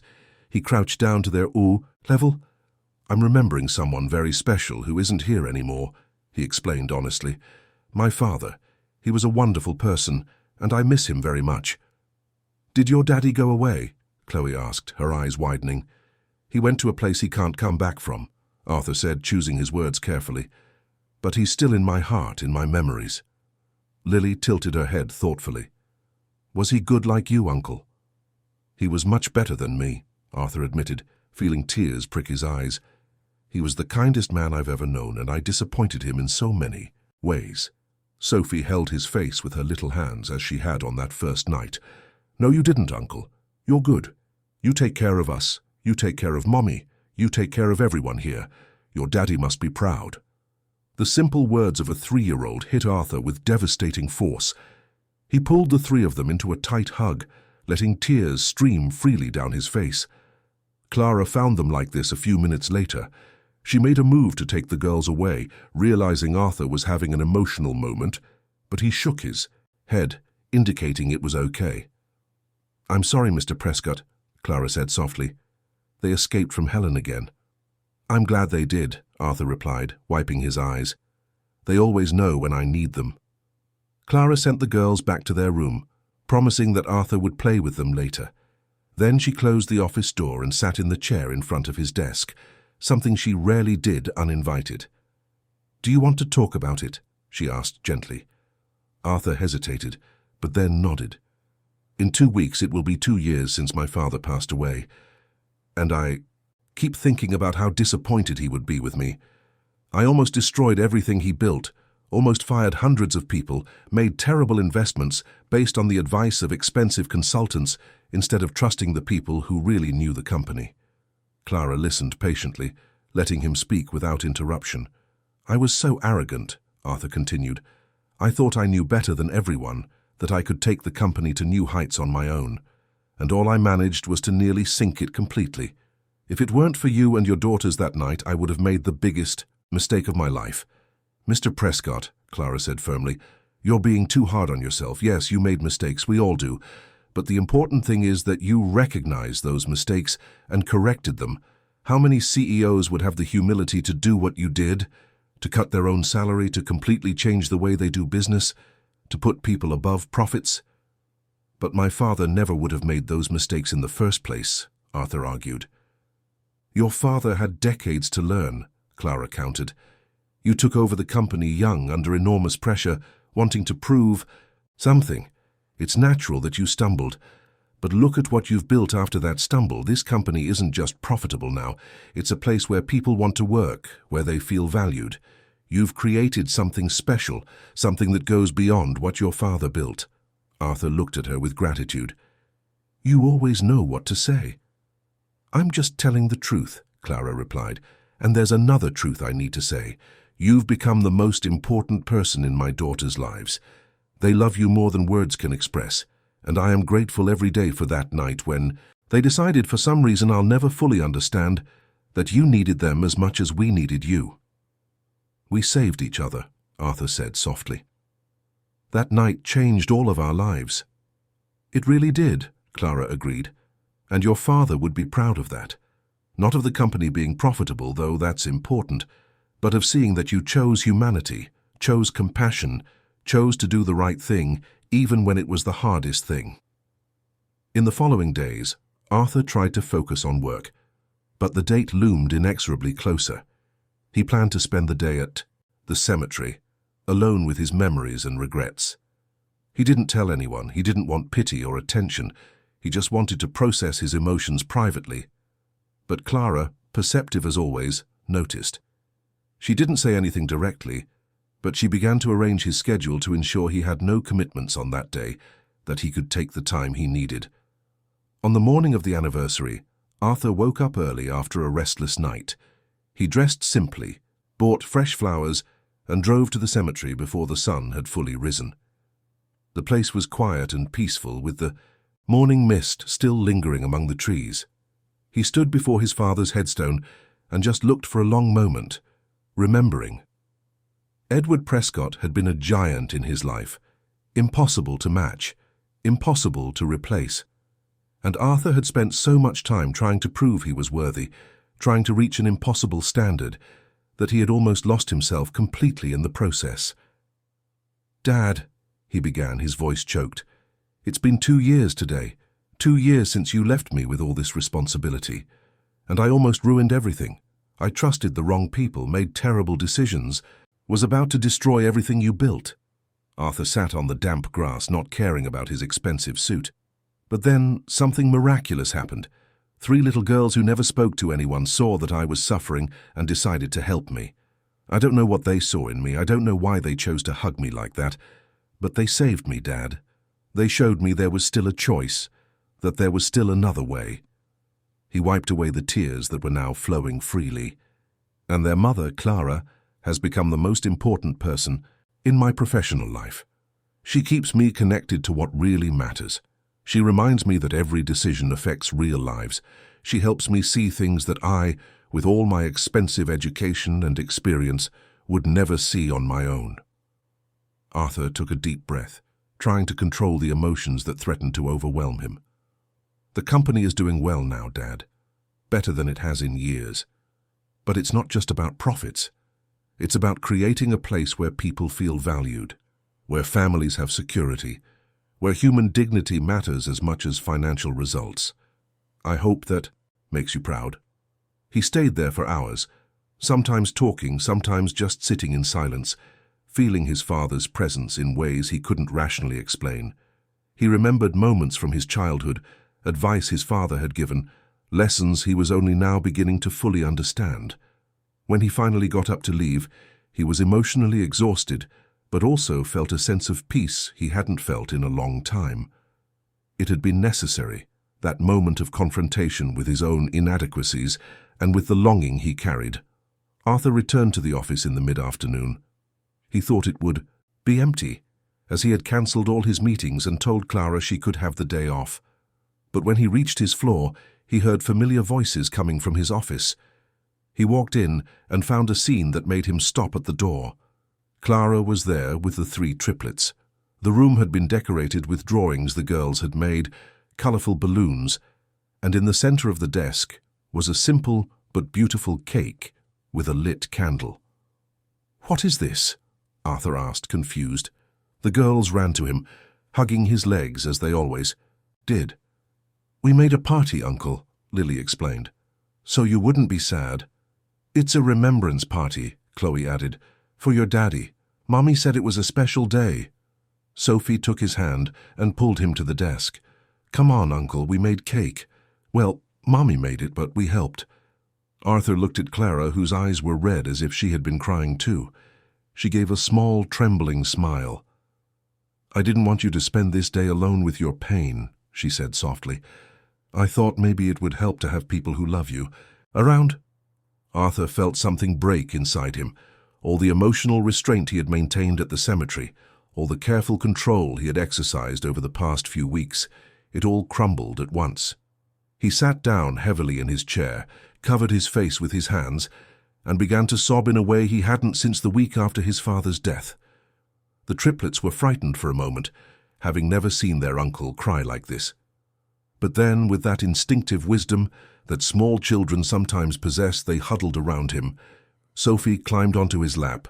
Lily hugged. His arm Chloe held his hand. "Don't cry, Uncle," Sophie whispered. "Don't cry." Clara approached and placed a gentle hand on his shoulder. "It's okay to cry, Mr. Prescott. Sometimes we need to let the pain out." "I don't deserve you," Arthur managed to say between sobs. "I don't deserve this much kindness, this much love. I almost destroyed everything. I almost disappointed everyone who trusted me." Clara crouched in front of him, looking directly into his eyes. "Mr. Prescott, listen to me carefully. You are one of the kindest, most honorable men I have ever known. Did you make mistakes? Yes, but when you realized them, you corrected them. You made huge personal sacrifices to do what was right. You put hundreds of people above your own comfort and security. Your father wouldn't be disappointed in you. He would be deeply, deeply proud." "But I almost," Arthur began. "Almost doesn't matter," Clara interrupted him firmly. "What matters is what you chose to do when you had the chance to decide. And you chose humanity. You chose compassion. You chose to save lives instead of just saving numbers on spreadsheets. That is the mark of a great leader, of a great man. It's the mark of someone who truly honors his father's legacy." Arthur looked at her through his tears, saw the absolute conviction in her eyes, felt the unconditional love of the three little girls who were still hugging him as if they could absorb all his pain. And in that moment, something fundamental shifted inside him. For the first time since his father's passing, Arthur allowed himself to believe that maybe, just maybe, he was worthy. Not perfect, not flawless, but worthy nonetheless. Worthy of the love of these special children. Worthy of Clara's trust. Worthy of carrying his father's legacy in a new way, a way that honored the past while creating something different and perhaps even better for the future. "Thank you," he said to Clara, his voice still choked but firmer. "Thank you for being here. Thank you for understanding. Thank you for everything." Clara smiled, tears now streaming down her face as well. "Always, Mr. Prescott. I'll always be here." "Uncle," Chloe said, drawing his attention, "can we eat cake now?" Despite the tears, despite the pain, Arthur laughed. "Yes, little one. Now we eat cake." They sat together, the five of them, eating. Chocolate cake that was delicious despite being a little lopsided. The girls told stories about their day, showed him drawings they had made especially for him, a portrait of their family that included not just the three of them and Clara, but also Arthur, all holding hands under a colorful rainbow. "This is beautiful," Arthur said, holding the drawing reverently. "Can I keep it?" "It's yours, Uncle," Lily said proudly. "I made it thinking of you." "I'm going to frame it and put it on my desk," Arthur promised, "next to the picture of my father to remind me every day of what really matters." While the girls played with the balloons, Clara and Arthur sat side by side in comfortable silence. He looked at her, really looked at her for the first time in weeks, and saw not just his competent assistant, not just the triplets' mother, but a strong, intelligent, compassionate woman who had become absolutely essential to his life.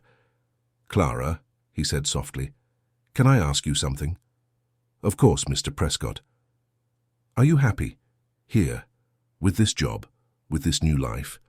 Because sometimes I worry that we changed everything so fast that maybe it's too much, that maybe you miss the simplicity of before."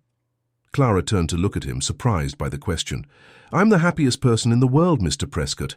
My daughters have security, comfort, love. I have a job that challenges me and helps me grow every day. My brother can go back to school. I no longer have to panic about bills. I can sleep at night without fear of what tomorrow will bring. This isn't just happiness. It's something I didn't even know existed. And you don't feel that maybe you've become too dependent on me, that your whole life revolves around work and being here?" Clara thought for a moment.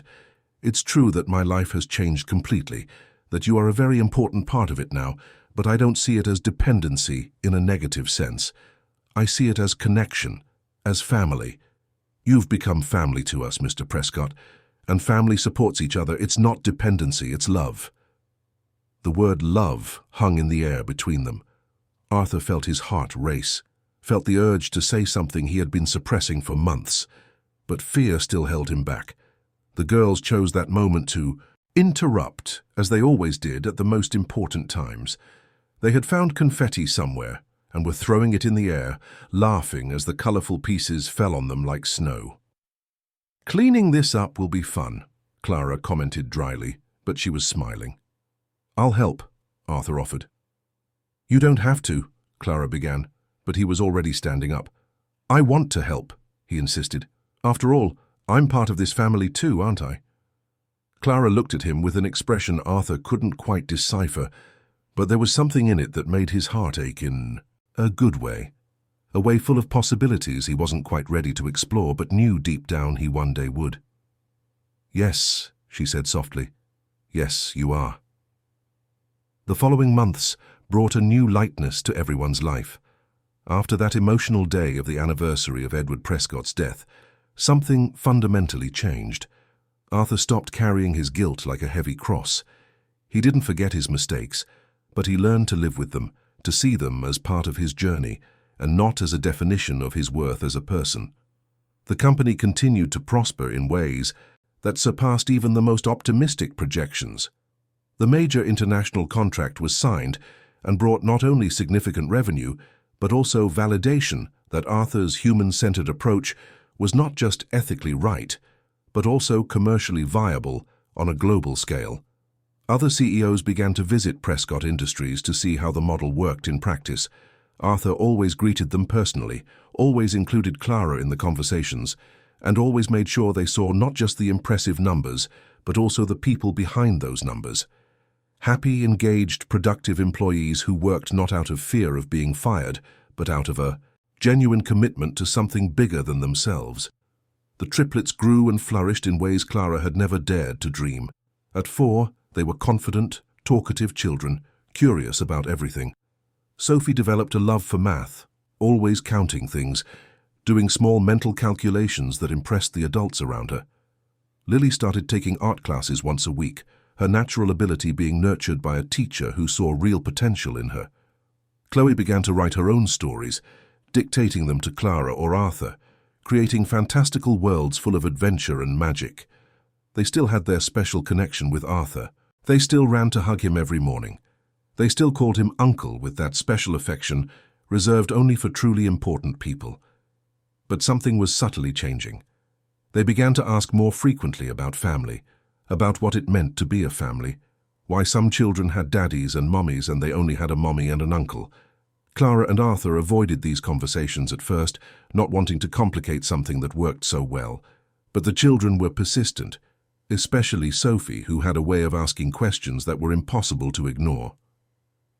One Saturday afternoon, Arthur was at home when he received a call from Clara. There was something in her voice, an urgency mixed with hesitation that made him sit up and pay full attention. "Mr. Prescott," she began, and he noticed she was using the formal title even outside the office, which usually meant she was nervous. "Sophie asked a question today, a difficult question, and I didn't know how to answer without talking to you first." "What did she ask?" Arthur questioned, his heart speeding up for reasons he didn't fully understand. "She asked if you could be our real daddy, not just a special uncle, but a daddy. And when I tried to explain that it doesn't work that way, that you were our very special friend but not a daddy, she started to cry. She said she didn't understand why not, because you already take care of us like a daddy, you already love us like a daddy, you're with us every day like a daddy. How do I explain to a 4-year-old that love and presence aren't enough to change titles and family structures?" Arthur was silent for a long moment, processing. He could hear voices in the background, the other 2 girls apparently crying too, in solidarity with their sister's distress. "Where are you?" he asked. "At home," Clara replied. "But you don't have to. This is my problem to solve. I shouldn't have called." "I'm on my way," Arthur said, already grabbing his car keys. "Don't hang up." Clara's apartment was modest but cozy, in a middle-class neighborhood in Queens. Arthur had been there a few times before, always impressed by how she managed to create such a warm home with limited resources. The new salary helped, of course, but it was more than that. It was love. It was care. It was the determination to give her daughters a safe and happy space. When Clara opened the door, her eyes were red from crying. The triplets were on the sofa, all 3 with faces swollen from tears. When they saw Arthur, they ran to him as they always did. But this time there was a desperation in their hugs that broke his heart. "Uncle," Sophie sobbed against his chest. "Why can't you be our daddy? We love you. You love us. Mommy loves you too. Why can't you?" Arthur looked at Clara over the girls' little heads. She, was pale, clearly terrified by what Sophie had just revealed. "Mommy loves you too." The words hung in the air, laden with a meaning that neither of them had allowed themselves to acknowledge openly until that moment. He sat on the sofa and pulled the three girls onto his lap, with Clara sitting beside them, still unable to make eye contact. "Girls," Arthur began, choosing his words with extreme care, "I love you three more than I can express. You are the most special people in my world, and your mother is someone I admire and respect deeply. But being a family is complicated. There are a lot of things that adults need to talk about, a lot of decisions that need to be made together." "But do you want to be our daddy?" Chloe asked directly, her big eyes fixed on him. Arthur took a deep breath. "If it were only up to my heart," he said honestly, "I already would be. But I need to know what your mother wants, what she feels. Because a family is something we build together, not something one person decides alone." He finally looked at Clara. His eyes met hers, and in that moment, with three hopeful children between them, there was no more room for pretending, for avoiding, for hiding behind professional formalities. "Clara," Arthur said softly, "what do you want?" She started to cry again, silent tears streaming down her face. "I don't know if I'm allowed to want that," she whispered. "I don't know if it's right. You've given me so much already. You've given me a new life, opportunities I never dreamed of. I can't ask for more. I can't be greedy." "It's not greed," Arthur said firmly.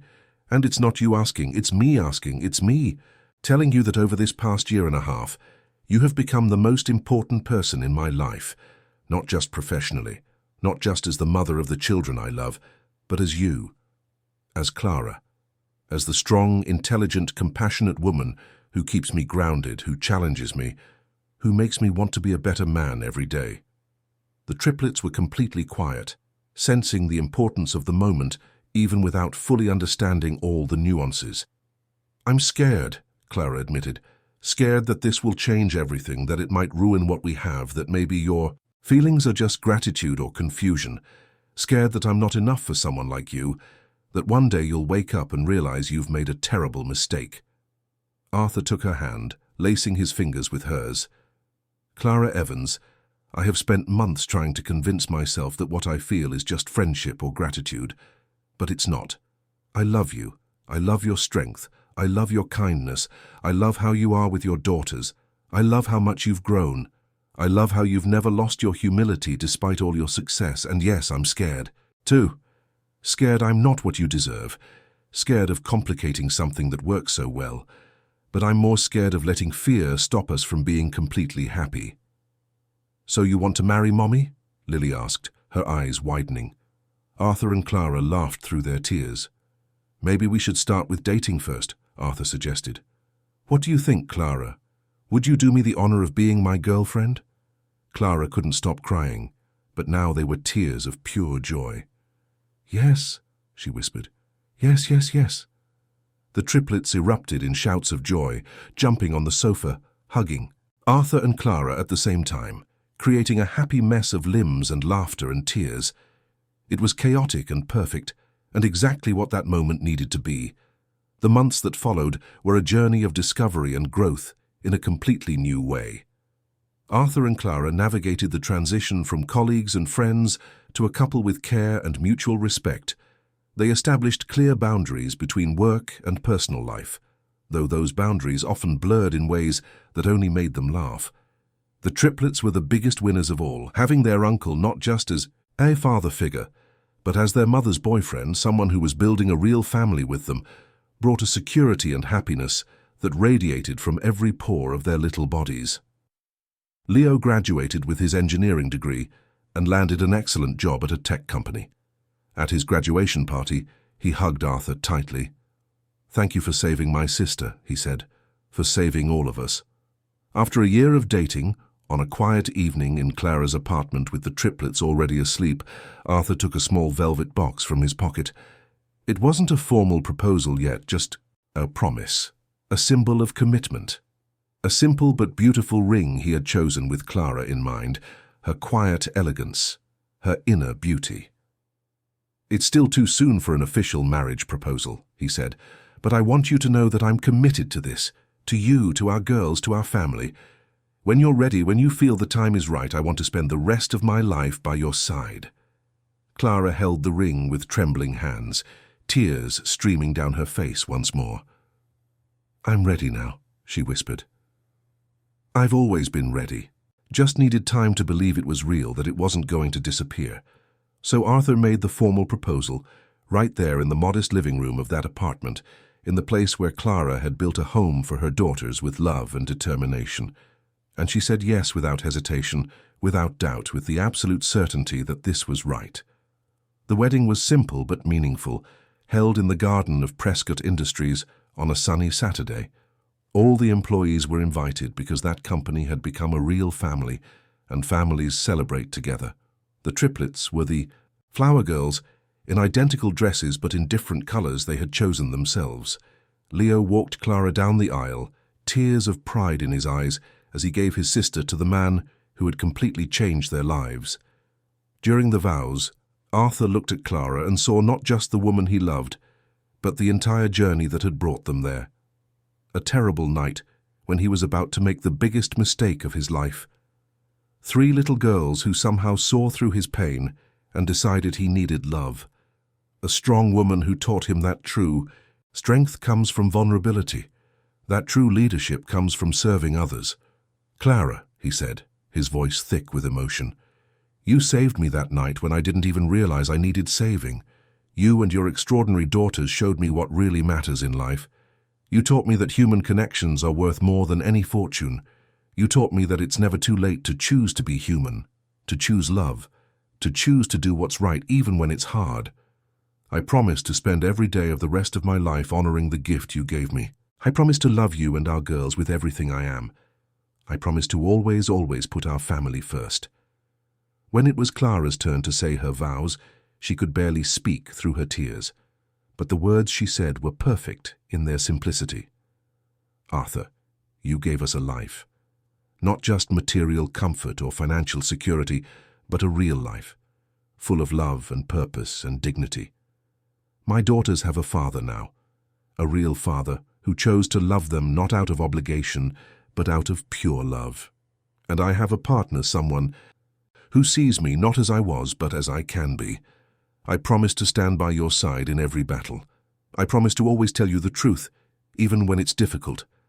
I promise to love you with everything I am until my last breath." When they were pronounced husband and wife, the triplets ran to them before the kiss, jumping and shouting "Daddy" and "Mommy," words they could now use with the absolute certainty that they were true. The photograph of that moment, with Arthur and Clara kissing while 3 4-year-old girls hugged them, became Arthur's favorite image, framed and placed in a position of honor next to the picture of his father. That night, after the party was over and the girls finally fell asleep, exhausted from all the excitement, Arthur stood alone for a moment in the office where it had all begun almost 2 years earlier. He looked at the old documents he had kept as a memento, the layoff papers that were never signed, 342 names that represented 342 families who still had their jobs, their dignity, their lives intact. He thought of his father, imagining what he would say if he were there. And somehow Arthur knew. He knew Edward Prescott would be proud, not because the company was profitable, not because Arthur had received awards or recognition, but because he had chosen humanity above all else, because he had put people first, because he had built not just a business but a community, not just a company, but a family. Clara appeared at the door, still in her simple but beautiful wedding dress. "Come on," she said softly. "Our daughters will be up early tomorrow, and you know what they're like when they wake up." Our daughters. The words were music to his ears. Arthur took her hand, and they walked together to begin the first day of their lives as an official family. 3 little girls who spoke to no one had saved a powerful man from moral and emotional self-destruction. And in profound return, he had radically transformed their lives and those of hundreds of employees, proving that an innocent gesture of trust can change entire destinies, that it's never too late to choose to be human, that in the end, love and human connection are the only things that truly matter. End of story. Dear listeners, We hope the story of Arthur and Clara has deeply touched your hearts. This journey shows us that even in the darkest moments, when all seems lost, small gestures of love and human connection can transform entire lives. Three little girls who saw a stranger's sadness and decided to hug him, a determined mother fighting to give her daughters the best, a powerful man learning that true strength comes from compassion. We can all make choices that prioritize humanity, that value people over profits, that recognize that every decision affects real lives. If this story has inspired you, please help us spread this message by subscribing to our channel and leaving a like. We bring unique stories every day that explore the beauty and complexity of human life, stories that remind us of what truly matters. Share in the comments how this story touched you, what lessons you take from it, and what other stories you would like to hear. Because in the end, we are all connected by our shared humanity, and every story we tell and hear makes us a little more human, a little more compassionate, a little more capable of making a difference in the world around us. Until the next story,